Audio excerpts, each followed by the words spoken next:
Ron Murray, Mr. High School Holler, K104 Friday Night Lights. It's spring ball season, and with me, head coach of the Arlington Bowie Volunteers, Coach Sam. Coach Sam, thank you for having me out this afternoon. Appreciate you for having me out and you coming out to visit. Hey, no problem at all. Let's talk about it. You're getting ready to go into your third year as the head man at Arlington Bowie. Started it off 2-8, but last year y'all turned it around, went to the playoffs. Just talk about why do you think things turned around and why you were clicking last season, and also accepting the job during COVID. Talk about that journey for you, Coach. I wouldn't recommend that for anybody, taking a job during COVID, simply because, you know, when I got here, there were only 21 kids showing up to off season.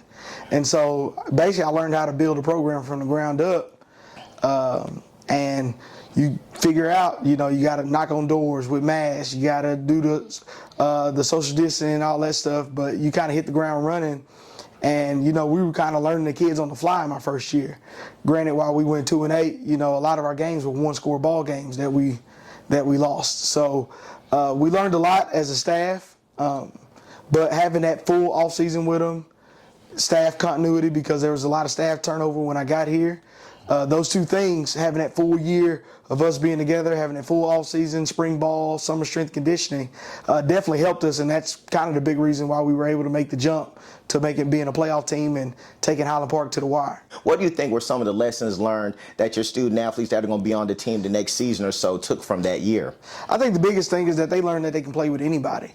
You know, they don't have to worry about the name on the front of the chest, because we're just as good as them, and they know, you know, that playing those close games, because in the games we did lose this past season, you know, they were close ball games.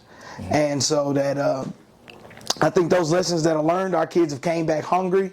They're running around, they're flying around. You know, our off season has kind of definitely been one where I've been extremely pleased.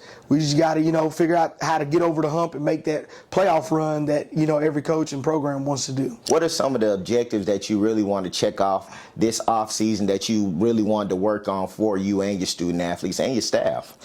Number one is, you know, keeping staff cohesion. When it comes to bringing them all together, having that staff cohesion, and nobody's decided to leave. So, you know, third year of us basically working together, you know, things are a lot more smoother. But the biggest thing is getting them bigger, faster, and stronger, and also including building on the culture that's already been set in place with last year's team. I think we have that culture in place. Now it's time to enhance the culture, and I think when you can enhance it, that's when you're primed for those runs. Of course, in the DFW, whether it's Dallas County, Tarrant County, Collin County, Denton County, there are student athletes everywhere, and it seems like now it's really the high school transfer portal. So how do you keep your kids at home and retain them when there's so many options nowadays for in Texas high school football? I think the biggest thing is you be genuine about who you are, what you're about, and being consistent and loving on the kids. You know, that doesn't mean that you let them do whatever they want to do, but, you know, you be yourself and allow the kids to see, you know, that doesn't mean that you let them do whatever they want to do, but, you know, you be yourself and allow the kids to see you as you, not only as a coach, but also as a man and a person as well. And I think that's the biggest thing when it comes to program building is, you know, some guys try to be somebody else when I can take aspects of what somebody does, but you still got to make it your own. Mm-hmm. So with that, you've been a head coach in Houston. You're a head coach now in the DFW. You coached in the DFW. This question may be a little messy, but I'm going to go ahead and ask you that. Houston talent versus DFW talent, because we know when it comes to Jerry World, there's always going to be some Houston area schools versus some Dallas area schools. So not saying that you have to pick which one is better, but what would you say are the differences between the Houston area and the DFW student athlete talent out there? The talent overall is about the same. Well, I will say the I-20 corridor, when it comes to, from a talent standpoint, from Mesquite all the way to Aledo, talent is second to none in the state of Texas, even the nation. You know, when schools come and visit our school to talk about our student athletes, you know, that's one of the biggest things that we hear them say is that this is kind of a hotbed. And in Houston, probably the only place that compares to it is the Highway 6 area, where you have your Fort Bend, Hightower, Marshall, Manville, Shadow Creek, Iowa Colony, Ridge Point, and then you take that all the way up to those Katy schools That's the only area that I see that's somewhat, but when it comes to the DFW and Houston, the difference is the commitment to athletics. The DFW cares about athletics. That's the reason why, from an administrative standpoint, and that's what attracted me back to the DFW. Okay, so with that, who are some of the student athletes we need to watch out for this coming season for the Bowie Vols? We have multiple kids. The first one I talk about is Christopher Walkman, our safety. He's had over 30-some offers. A lot of schools coming in looking for him. Raphael Campbell, receiver. Tavares Duckett at running back. Chris, let us know what we can expect from Arlington Bowie on the defensive side this year and some of the goals you have for yourself. I think we can expect, to dominate on the field and make more explosive plays.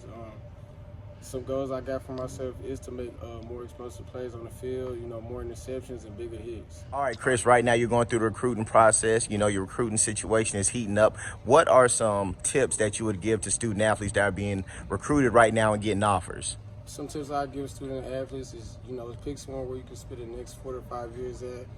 Somewhere where you can develop and, pick school over any coaches. So, Boris, let us know what we can expect from the Bowie offense and what are some goals you have for yourself going into this season? And all we can expect is just tempo, just, imposing our will on the defense, just running plays when they're not ready, just speed. Speed is the name of the game. And my goals for this year, I feel like I'm coming a lot stronger into this season, having a full track season, being able to build. Now I have a base going into the summer, going through these camps. We talked a little bit about it off air, off camera. Running track, how important is that? Because some people feel that it's important to run track, while some people don't run track during their off season. How do you feel about that? I think it's really important, honestly. For example, if you're a 400-meter runner and you got that strength in the fourth quarter, you have an advantage over everybody because they're tired.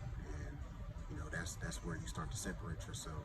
Especially when you get in the open field and you need to be the safety. If you got that 100-meter strength, then, you can run away from it. EMA's offensive tackle, we have Darian Bowers at running back. We have our quarterback and Larry Nichols. Defensively, we have Christian Westbrooks, Chimney Jaka, Khalil Stoden, Zach Duncantale, Dominic Battle. The list is going on and on about the amount of kids that we have here that definitely is going to make some plays for us next year. All right, one of the questions I'm asking all the high school football coaches this spring ball season is, how has the transfer portal at the college level hurt high school athletes recruiting to go to college? How has that? And to me, we talked a little bit off camera, so I definitely want everyone else to hear the answer that you have, because there's a lot of dynamics that go into it. The biggest thing with the transfer portal is that kids have to commit sooner. And a lot of kids think that, me getting all these offers, they're all going to be there. But really, kids need to understand, by the end of the summer, if I don't have a place, I may not have that same scholarship that was offered to me this spring. So I would tell any kid, make sure you go on your visits over the summer and make sure you secure yourself a spot, because if you don't do it, what they're going to do is they're going to fill it in with a transfer. And the other thing with the transfer portal, I know me and Ron, we were talking about this off the camera, is don't be a high school kid that's been to 3 and 4 high schools unless you're just that dude, just because that can hurt you in your recruitment as well down the road, because, one of the questions they do ask is how many high schools has he been to? And, if he's been to 3 and 4 high schools, that's usually a red flag to college coaches, because what they don't want is to recruit a kid, sign him, and then the very next year he's jumping into the portal. Coach Sam, I appreciate you so much for having me out. K104 Friday Night Lights, Ron Murray, Mr. High School Holla. Coach Sam, take us out of here. Hey, appreciate you coming out, Ron, and go Vols.